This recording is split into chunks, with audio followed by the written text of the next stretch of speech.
Hey guys, it's Kaylee. Welcome back to Gluten-Free Runner. Today, I made gluten-free Pop-Tarts. I've actually never had a Pop-Tart before in my life, so I decided to try and make them. Here are the ingredients. Feel free to pause and take a screenshot so you can follow along too. They'll also be in the description below. I'm using this Sweet Loren's puff pastry for my Pop-Tarts. This is gluten-free and dairy-free, and I've never tried it before. If you want to make this recipe entirely dairy-free, just go ahead and use a dairy-free milk instead of cow's milk.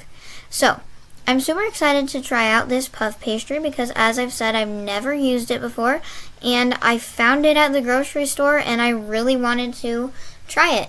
I've never had a Pop-Tart in my life, but my brothers who can eat gluten say that they're really good, so I decided to try to make gluten-free raspberry Pop-Tarts. If you've seen the regular raspberry Pop-Tarts, they're white. They have white frosting and red sprinkles, so that's what I tried to replicate today.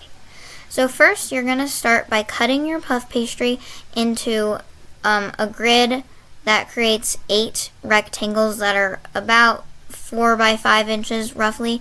They don't need to be perfect. As you can see, I just use a pizza cutter, and when I went to line them up, I noticed that I didn't cut it very straight, but that's okay. It doesn't need to be perfect. We can easily fix this. So I just stacked all of the squares one on top of the other like so, and then once they were stacked, I used my pizza cutter to kind of create a more lined up Pop-Tart shape, if you will, like you see me doing here. Then I took my raspberry jam. You can make it homemade, or you can use a store-bought jam, which is what I did. You can do any flavor you want. You can even do cinnamon filling or a peanut butter filling. That would be really good. And I just put some in the middle. Be careful not to get it too close to the edges, because you don't want your Pop-Tarts to leak. So carefully just spoon it, and then if there's too much, go ahead and put some back. Again, you want to be super careful not to get it too close to the edges. That way the Pop-Tart doesn't leak while it's in the oven. Then I just took the corresponding top and lightly sealed it with my fingers. Just be careful not to squeeze the middle so that it doesn't squeeze out all of that delicious filling. I did that with my other 4 Pop-Tarts, and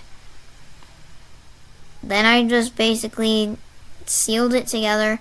You want to be really careful during this part, though, not to go too crazy, because you will see in the oven it leaks a little bit. Not a big deal, though. This recipe would be super good with you can make the chocolate Pop-Tarts, fill it with chocolate, fill it with peanut butter, fill it with a cinnamon roll filling, fill it with any flavor of jam you want. And the best part about this recipe is you can freeze them so that they're ready when you are. Next, I just went ahead and took a fork and sealed the edges around each Pop-Tart to make sure that the top and bottom were properly stuck together. That way my jam wouldn't leak out. The dough was a little sticky and kind of hard to maneuver with the fork, but that's okay. Just gotta work with it, you know? Like I was saying, this recipe is great because you can freeze it so it's ready when you are, and you simply just take it out, thaw it in the fridge overnight, and it's good to go. Then you're going to take a toothpick and kind of stab little holes in it. This just makes sure that the steam can get out while we bake. This just makes sure basically that the Pop-Tarts don't puff up too much, and it lets the steam out. Then I preheated my oven to 375 Fahrenheit and put the Pop-Tarts on my baking pan. Here they are. Look how beautiful they look. I'm super excited. Then I popped them in the oven, again at 375, for about 12 to 15 minutes. Just watch them, and when they turn golden brown, you're going to go ahead and get them out. Like I said, some of the jam did leak out, but that's to be expected. Here they are on a plate. I'm going to go ahead and let them cool, and once they are fully cool, we're going to make the frosting. This is just a super simple, easy glaze to make. I took my powdered sugar and then kind of eyeballed about a tablespoon of milk. Again, you can use a dairy-free alternative, and I mixed it together. Play around with the consistency. Add more powdered sugar if you want it to be thicker. Add more milk if you want it to be thinner. And once my frosting kind of looked like a nice glaze like so, I just used a butter knife to spread it over each Pop-Tart.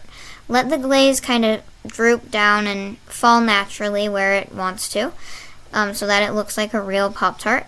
And then you're going to let it harden a little bit, but before you do, make sure to add those sprinkles so that you get that real Pop-Tart look. Since we use milk in the frosting, you're going to want to store these Pop-Tarts in the fridge in an airtight container for about 3 days, but they'll be gone before then. If you want to store them longer term, wrap them in some plastic wrap and freeze them, and then thaw them overnight or for a few hours in the fridge.